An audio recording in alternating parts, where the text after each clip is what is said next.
how to swap Ethereum to Solana on Phantom Wallet. So hello guys and welcome back to today's video.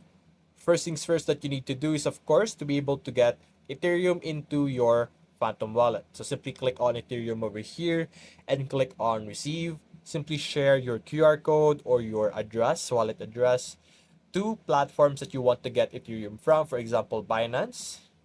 And after that, you're going to simply go to our swap section over here.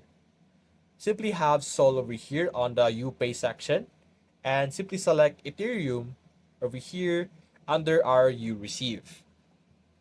Now, click on the middle section, which will then allow us to convert our Ethereum into our Solana wallet over here.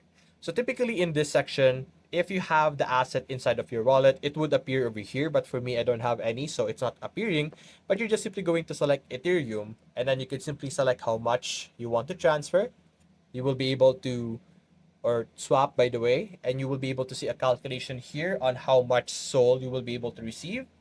And you're just simply going to click on this button over here that would show up, which is basically a preview or confirmation that you're trying to swap this tokens.